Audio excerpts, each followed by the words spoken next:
Indonesia kembali diguncang kasus korupsi besar. Setelah skandal PT Timah yang merugikan negara mencapai 271 triliun, kini muncul kasus di Pertamina dengan kerugian negara mencapai 193,7 triliun dalam 1 tahun.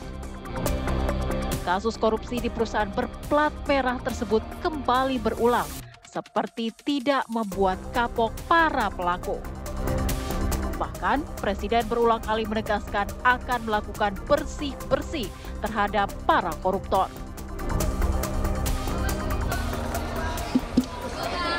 Apa?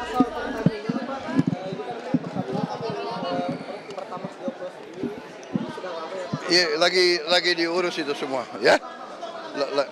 Lagi diurus semua. Oke. Kita bersihkan, kita tegakkan, kita akan pokoknya membela kepentingan rakyat. Lantas, di manakah salahnya dalam melakukan penindakan? Apakah produk hukumnya harus diperbaiki? Atau pengawasan para aparatnya yang perlu diperkuat sehingga uang negara tak mudah menguap kepada tangan-tangan serakah?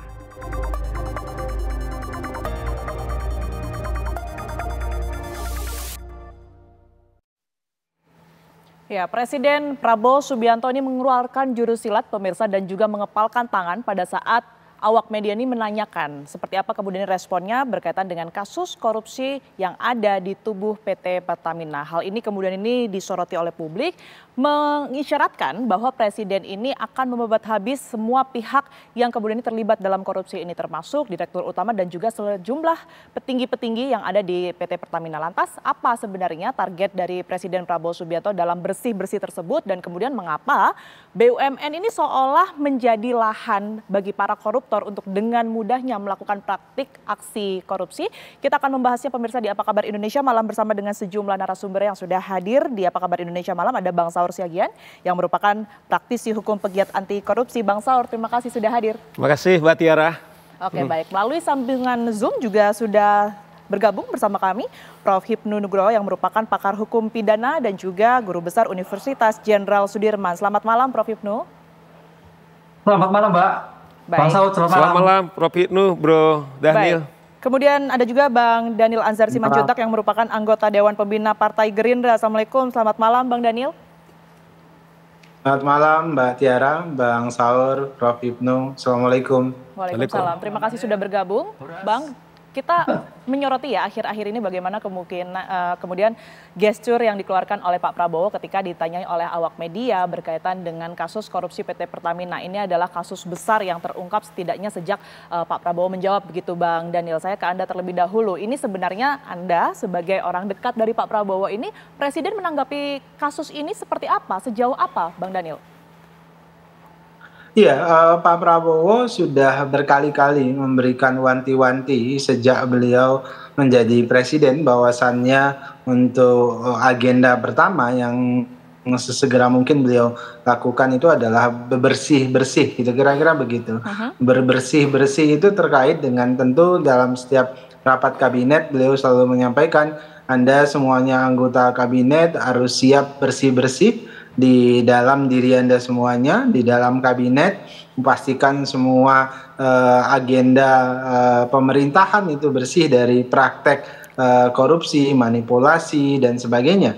Nah, kemudian jangan sampai kemudian nanti yang menindak dan membersihkan Anda semuanya adalah penegak hukum dan seterusnya. Dan Pak Prabowo selalu menagih komitmen pemberantasan korupsi dalam pemerintahan beliau, termasuk dalam konteks ini kabinet di dalam kementerian, badan, lembaga, dan seterusnya.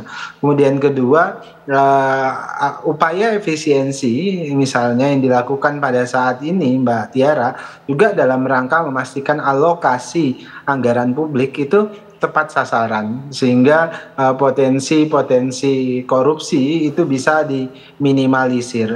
Saya sering sebutkannya istilah devils hiding in details, artinya hal-hal yang detail itu kemudian diperhatikan oleh Presiden Prabowo pada dalam hal ini ya, untuk memastikan alokasi anggaran itu mengalir pada alokasi yang mengedepankan kepentingan publik.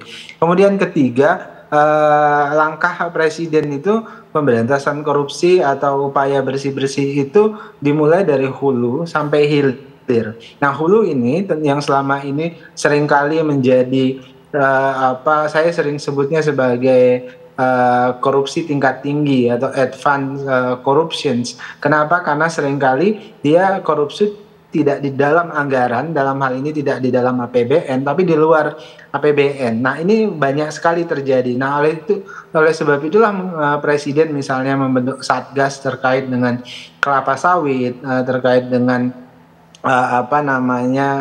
kelapa sawit ilegal, kemudian tambang ilegal dan sebagainya. Ini dalam rangka memastikan korupsi di sektor hulu dalam hal ini dari sisi pendapatan itu segera bisa dibersihkan sehingga bisa membantu akselerasi akumulasi pendapatan negara. Nah, kemudian tentu dari sisi lain korupsi di sisi hilir dalam hal ini tentu korupsi di APBN dan sebagainya. Nah, semua langkah ini dilakukan Presiden. Makanya belakangan ini misalnya ada Dirjen Perbendaharaan Negara yang ditangkap, kemudian banyak lagi ada kasus-kasus korupsi besar yang selama ini tidak bisa ditangani, kemudian diminta Presiden untuk diakselerasi, kemudian misalnya vonis hukum yang tidak bersesuaian kemudian menjadi atensi Presiden agar hakim kemudian jaksa bisa bekerja sebagaimana mestinya sesuai dengan hukum yang berlaku.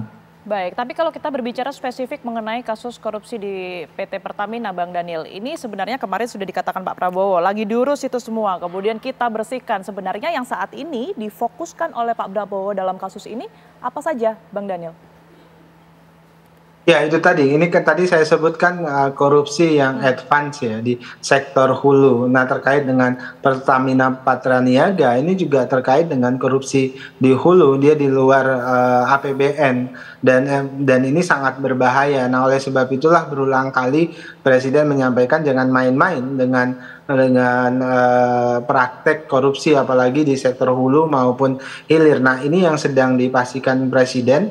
Nah, di korupsi ini yang dipastikan sangat merugikan negara dan merugikan rakyat, dan itu dipastikan Presiden meminta agar penegak hukum jangan ragu-ragu untuk menggali sampai mana siapa saja dan apa saja yang bisa berdampak terhadap keuangan negara, dalam ini potensi ekonomi negara dan pelayanan publik yang dirugikan. Jadi yang jelas perintah Presiden kepada penegak hukum ya selesaikan dan urus semuanya yang terkait dengan kerugian negara dan kerugian rakyat tersebut.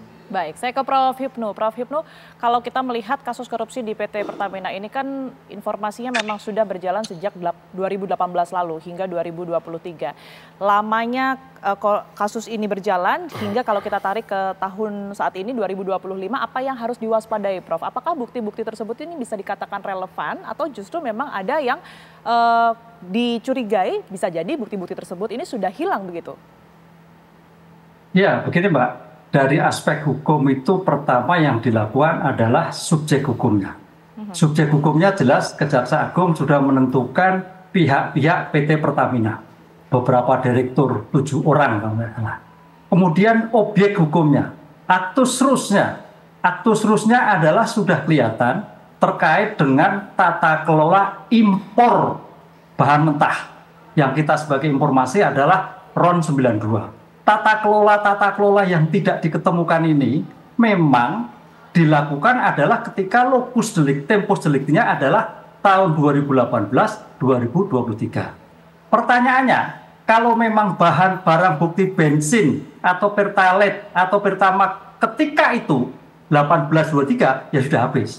Tapi pertanyaan yang kedua, apakah dokumen-dokumennya tidak ada? Lah, berdasarkan dokumen-dokumen itu Mbak, saya kira ini suatu 5 tahun. Dan 5 tahun itu suatu perbuatan berlanjut. perbuatan berlanjut itu artinya 18, 19, 20, 21, 22, 23. Ini terus-terusan.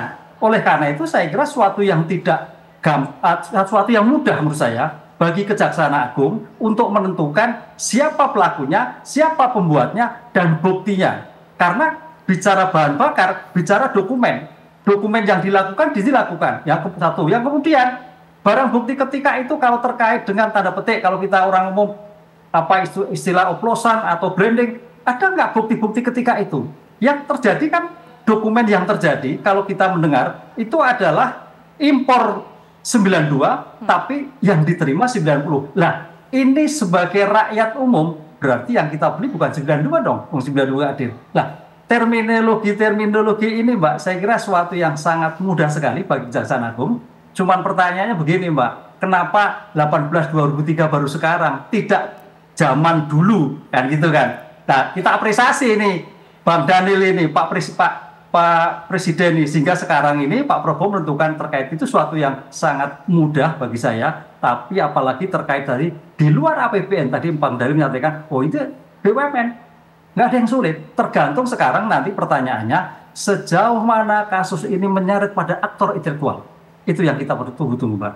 Oke, baik Prof Hipnu, saya ke Bang Saur. Bang Saur, itu tadi pertanyaannya, kenapa baru 2025? Padahal kalau kita berbicara mengenai BUMN ini seharusnya mudah begitu ya, karena struktural begitu bisa harusnya sudah sejak dulu ini sudah bisa diberantas begitu. Anda melihatnya seperti apa? Iya, saya kira kalau kita lihat tadi pidato Presiden, satu kata saya kira bahwa harus dibersihkan gitu loh. Artinya gini loh, politik hukum seperti dibilang oleh Bung Daniel, bahwa salah satu prioritas daripada Presiden sekarang ini adalah itu pemberantasan korupsi.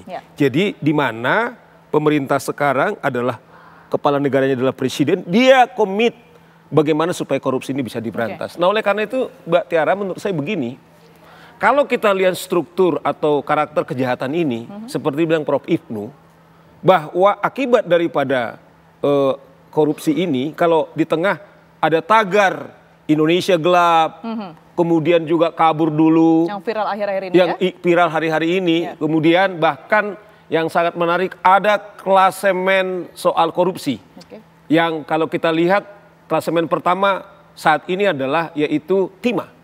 Kita lihat bagaimana komitmen Presiden waktu kasus timah diputus 6 tahun, yang diduga kerugian 270 triliun, kemudian pengadilan tinggi memutus kemudian 20 tahun.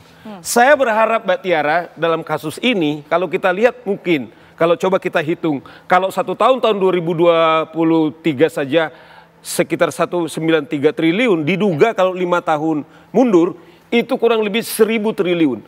Dugaan saya Prof Hipnu, karena terus terjadi, saya kira sudah saatnya pasal 2 Tipikor bisa dikenakan kepada para pencalon uang ini, yaitu adalah dugaan untuk didakwa untuk ancaman hukuman mati. Coba bayangkan, di tengah sekarang anak-anak kita putus, kemudian PHK, kemarin ada Sritek 10.000, bagaimana mewahnya mencari pekerjaan sekedar UMR, ada warga negara yang mendapatkan miliar gajinya, masih mampu atau ikut tidak punya sikap. Nah oleh karena itu saya kira ini momen di mana hadiah kita puasa saat ini, kita diskusikan ini dengan teman saya di Gerindra dengan Prof Hipnu. Ini saya kira harus kita berani tidak melakukan katakanlah penghukuman yang standar, tetapi kita melakukan terobosan. Bahwa yang rugi bukan sekedar uang negara, tetapi sekarang coba lihat, ngantri sekarang di sel. Nggak percaya lagi sekarang ke Pertamina kita. Lepas juru bicara Pertamina kemudian memberi klarifikasi, ini tidak cukup. Nah oleh karena itu saya kira saatnya sekarang juru bicara Pertamina diam, karena ini sudah proses penyidikan, bisa dikenakan obstruction of justice. Karena sudah ditetapkan siapa tersangkanya, pasal yang dikenakan, bahkan juga Pak Hipnu mengatakan ini tidak susah. Tetapi menurut saya supaya terjadi deterrent effect, ini saatnya saya kira kalau di pasal 2 ayat 2, kalau ada bencana alam, saat ini bencana yang paling mengerikan di mana uang kita terbatas, kemudian seperti bilang anak-anak kita lari ke luar negeri karena sepertinya tidak harapan. Pesan daripada Presiden, kita akan bersihkan. Ini saya kira harus ditindaklanjuti oleh pembantunya, terlebih aparat penegak hukum yang menangani ini, Mbak Tiara. Baik, kalau tadi Bang Saur sudah sempat menyinggung begitu ya, ada hukuman mati seharusnya yang sudah diberlakukan di Indonesia ini berkaitan, berarti ini adanya efek jera yang harusnya sudah dilakukan atau diberikan kepada mereka yang sudah melakukan korupsi begitu ya. Apakah ini mungkin nantinya dilakukan dan juga sudah pernah menjadi bahasan Presiden belum ya berkaitan dengan hukuman mati ini? Nanti saya akan ke Bang Daniel, tapi kita jeda terlebih dahulu pemirsa. Usai jeda berikut ini, Apa Kabar Indonesia Malam akan kembali untuk Anda.